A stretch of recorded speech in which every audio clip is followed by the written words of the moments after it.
Assalamualaikum warahmatullahi wabarakatuh. Waalaikumsalam warahmatullahi wabarakatuh. Di sini kami dari kelompok 6 yang beranggotakan 4 orang. Saya sendiri sebagai moderator dan pemateri 1, kemudian ada Mbak Dewi Indah Sari sebagai pemateri kedua, dan ada Bu Iin sebagai pemateri ketiga, dan Bu Rianti Ningsi sebagai pemateri terakhir. Saya sendiri itu siapa tadi? Saya sendiri Dian Indriani sebagai moderator dan pemateri 1. Ya. Baik, kita langsung ke materi. Di sini di bab 1 itu ada pendahuluan, latar belakang, bahwasanya pendidikan memiliki posisi yang strategis untuk mengangkat kualitas, harkat, dan martabat setiap warga negara sebagai bangsa yang berharkat dan bermartabat.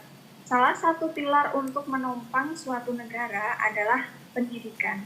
Pendidikan memegang peran penting atas keberlangsungan suatu negara. Oleh karena itu, kualitas pendidikan di suatu negara bisa menjadi salah satu indikator kemajuan bangsa. Dan di sini ada rumusan masalahnya. Rumusan masalah yang pertama yaitu bagaimana metode-metode pembelajaran dan pendidikan dalam Islam. Kemudian yang kedua ada bagaimana hakikat mengajar. Kemudian yang ketiga atau yang terakhir ada apa saja prinsip-prinsip dalam mengajar. Kemudian untuk tujuannya itu sendiri, yang pertama untuk memahami metode-metode pembelajaran dan pendidikan dalam Islam. Kemudian yang kedua untuk memahami hakikat mengajar. Kemudian yang ketiga ada untuk memahami prinsip-prinsip mengajar. Pengertian pembelajaran. Pembelajaran adalah rangkaian peristiwa atau event yang memengaruhi pembelajaran sehingga proses belajar dapat berlangsung dengan mudah. Kemudian pembelajaran merupakan proses yang berfungsi membimbing para peserta didik dalam kehidupannya, yakni membimbing dan mengembangkan diri sesuai tugas perkembangan yang harus dijalani. Proses edukatif memiliki ciri-ciri sebagai berikut. Yang pertama, adanya tujuan yang ingin dicapai, kemudian pesan yang akan ditransfer, yang ketiga adanya pelajar, adanya guru, adanya metode, dan adanya situasi, dan adanya penilaian. Yang keempat ini, pembelajaran dapat pula dipandang sebagai kegiatan guru secara terprogram dalam desain instruksional untuk membuat siswa belajar secara aktif yang menekankan pada penyediaan sumber belajar. Selanjutnya, Mbak.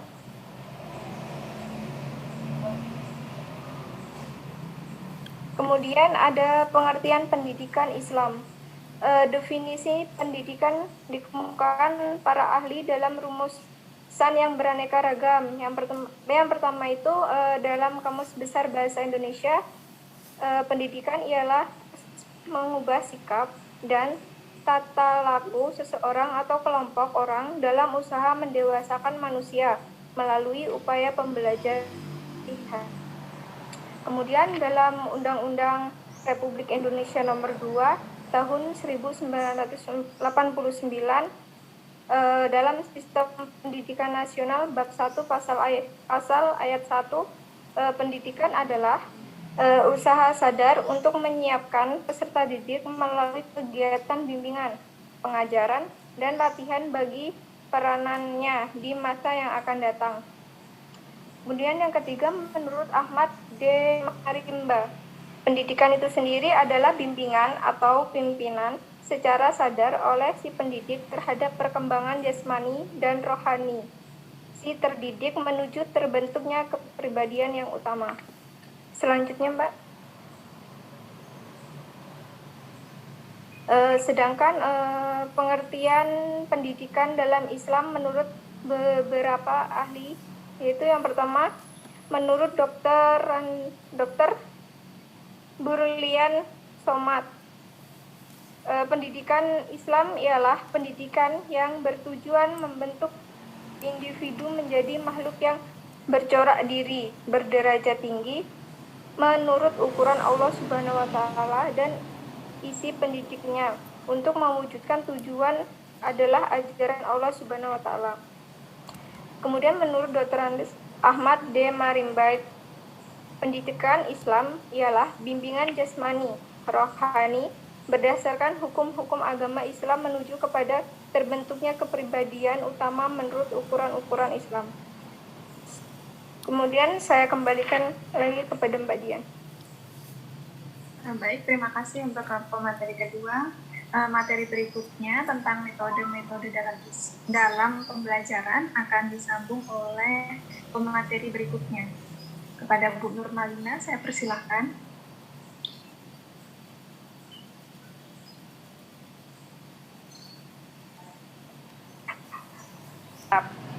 Yang pertama adalah metode ceramah. Dalam metode ini, murid hanya duduk, melihat, dan mendengarkan, sedangkan serta percaya apa yang diceramahkan guru itu adalah benar. Murid mengutip ikhtiar ceramah semampu murid itu sendiri. Yang kedua yaitu metode diskusi. Pada metode diskusi adalah bagian yang terpenting dalam memecahkan masalah atau problem solving. Yang ketiga, metode eksperimen. Metode ini biasanya dilakukan dalam suatu pelajaran tertentu seperti ilmu alam, ilmu kimia, dan sejenisnya. Biasanya terhadap ilmu-ilmu alam yang di dalam penelitiannya menggunakan metode yang sifatnya objektif, baik dilakukan di dalam atau di luar kelas maupun dalam suatu laboratorium. Yang berikutnya yaitu metode demonstrasi.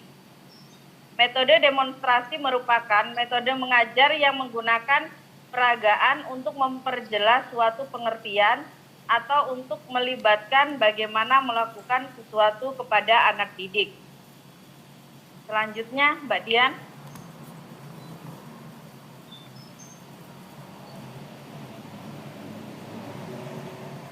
Yang kelima yaitu metode pemberian tugas. Dalam suatu cara dalam proses belajar mengajar, bila mana guru memberikan tugas tertentu dan murid mengerjakannya, kemudian tugas tersebut dipertanggungjawabkan kepada guru.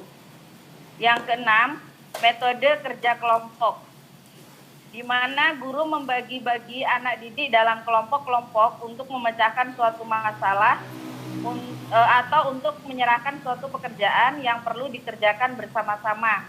Maka cara mengajar tersebut dapat dinamakan metode kerja kelompok. Yang berikutnya yaitu metode tanya jawab. Metode tanya jawab adalah salah satu teknik mengajar yang dapat membantu kekurangan-kekurangan yang terdapat dalam metode ceramah. Selanjutnya, Mbak Dian. Saya Bu.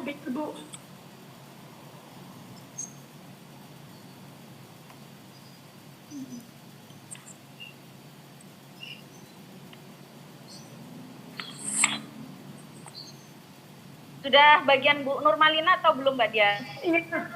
Coba saya bisa ke bagian mana ya, Mbak? Laptop saya mati soalnya tadi. Enggak ada bisa. Halo? Satu lagi Bu, Ibu Rianti. Silakan Bu Rianti. Nggak bisa, nggak apa-apa Bu. Saya bisa Bu. Bu. Oh ya, silakan Bu Nurmalina. Saya bagian mana ya ini ya? Ini pakai laptop ini. Saya HP-nya nggak bisa. Oh, nih. masih saya ya? Enggak, masih saya aja. Nurmalina, kalau udah siap baru baru ngomong siap. Buka laptopnya dulu. Tampilkan. Laptop mati, Pak. Saya lanjutkan ya, Bu. Oh iya Bu, iya Bu. Bu Nurma. Bentar. Ya Bu Rianti silakan dilanjut lagi sembari nunggu. Bu Nurmalina ya? Bentar Bu. Pendidikan. Rianti aja dulu Bu, biar sembari nunggu Ibu Nurmalina. Ya Bu, nanti Bu laptop saya mati Bu. Nanti Bu. Bu Nurmalina nanti, berarti sekarang. Oh ya, baik. Ya. Yang berikutnya yaitu metode-metode dalam pembelajaran. Menurut Muhammad Qut dalam bukunya Minhaj Tarbiyah Islamiyah menyatakan bahwa teknik metode pendidikan ada 8 macam. Yang pertama, pendidikan melalui teladan. Pendidikan melalui teladan merupakan salah satu teknik pendidikan yang efektif dan sukses. Mengarang buku mengenai pendidikan mudah, begitu juga menyusun suatu metodologi pendidikan. Yang kedua yaitu pendidikan melalui nasihat. Di dalam jiwa terdapat pembawaan untuk terpengaruh oleh kata-kata yang didengar. Pembawaan itu biasanya tidak tetap dan oleh karena itu kata-kata harus diulangi. Nasihat yang berpengaruh membuka jalannya ke dalam jiwa secara langsung melalui perasaan. Yang ketiga yaitu pendidikan melalui hukum. Apabila teladan dan nasihat tidak mempan, maka letakkan persoalan di tempat yang benar. Tindakan tegas itu adalah hukuman. Hukuman sesungguhnya tidak mutlak diperlukan. Ada orang-orang yang cukup dengan teladan dan nasihat saja, sehingga tidak perlu hukuman baginya. Tetapi manusia itu tidak sama seluruhnya. Di antara mereka ada yang perlu dikerasi sekali-kali dengan hukuman. Yang selanjutnya yaitu pendidikan melalui cerita. Cerita mempunyai daya tarik yang menyentuh perasaan manusia.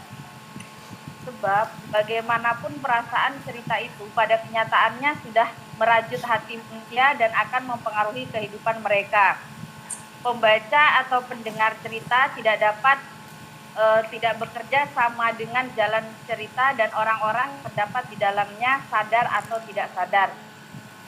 Ia telah menggiring dirinya untuk mengikuti jalan cerita, menghayalkan bahwa ia berada di pihak ini atau itu dan sudah menimbang-nimbang posisinya dengan posisi tokoh cerita yang mengakibatkan ia senang atau merasa kagum. Yang kelima yaitu pendidikan melalui peristiwa-peristiwa. Hidup ini perjuangan atau merupakan pengalaman-pengalaman dengan berbagai peristiwa, baik yang timbul karena tindakannya sendiri maupun karena sebab-sebab di luar kemampuannya. Guru yang baik tidak akan membiarkan peristiwa-peristiwa itu berlalu begitu saja tanpa diambil menjadi pengalaman yang berharga. Ia mesti menggunakannya untuk membina, mengasah, dan mendidik jiwa. Oleh karena itu, pengaruhnya tidak boleh hanya sebentar itu saja.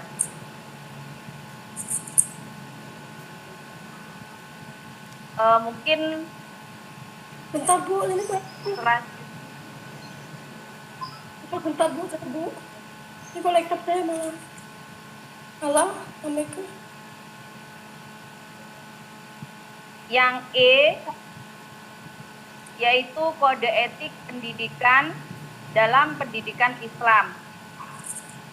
Dalam melaksanakan tugasnya, pendidik perlu memahami atau mengikuti norma-norma yang mengatur hubungan kemanusiaan, relationship, antara pendidikan dan peserta didik, orang tua, peserta didik, kolega, dan atasannya.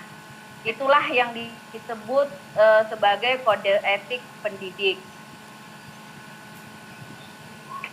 Kemudian ada beberapa kode etik pendidik yang dimaksud adalah yang pertama, menerima segala masalah peserta didik dengan hati dan sikap yang terbuka dan sabar.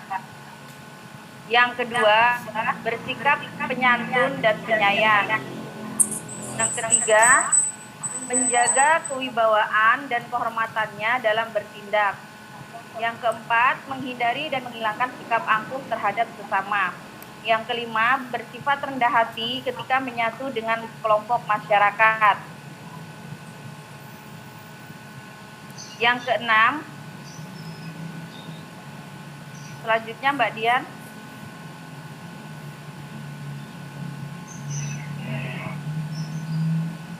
Sebetulnya ini udah materinya Bu Nurul. Oh ini Bisa saya? Ini saya kembalikan kepada moderator. Ya, terima kasih kepada Bu Rianti. Bu Nur Malina bisa dengar suara saya, Bu? Ya bisa, maaf tadi saya terpental. Ini laptop saya hitam semua. Ibu bisa lihat PPT saya atau tidak? Bisa Bu, sekarang udah bisa Bu. Alhamdulillah. Alhamdulillah. Alhamdulillah. Silakan dilanjut Bu materinya. Assalamualaikum warahmatullahi wabarakatuh. Di sini saya akan melanjutkan tentang hakikat belajar. Mengajar merupakan perbuatan mulia yang setiap orang mempunyai hak untuk melakukannya. Hakikat pengajaran itu menuntut kepekaan guru bahwa pelajaran yang melibatkan guru mengajak siswa belajar membutuhkan proses dan waktu tertentu. Jika hakikat pengajaran tidaklah menghasilkan ilmu pengetahuan, sikap dan keterampilan seketika melainkan melalui tahapan sedikit demi sedikit. Kemudian prinsip mengajar. Secara umum, prinsip mengajar adalah sebagai berikut. A. Mengajar harus berdasarkan pengalaman guru yang dimiliki oleh siswa. Yang B. Pengetahuan dan keterampilan yang mengajak harus bersikap kreatif. Yang C. Mengajar bahwa memperhatikan perbedaan yang dimiliki siswa. Yang D. Mengajar harus berdasarkan siswa. Yang E. Tujuan pengajaran harus diketahui siswa. Yang F. Mengajar harus mengikuti prinsip psikologi tentang belajar. Selanjutnya Mbak. Kesimpulannya, mengajar pada umumnya adalah suatu kegiatan yang bukan menyangkut masalah penelitian. Tanggung jawab latihan guru tidak sama dengan tanggung jawab latihan dokter bedah. Walaupun akibat yang diterima siswa dari guru yang kurang teliti, dengan akibat yang diterima pasien dari dokter yang berat teliti berlangsung dalam sikap keduanya, berlangsung dalam hidup keduanya. Lanjut Mbak. Ini saran saya. Terima kasih.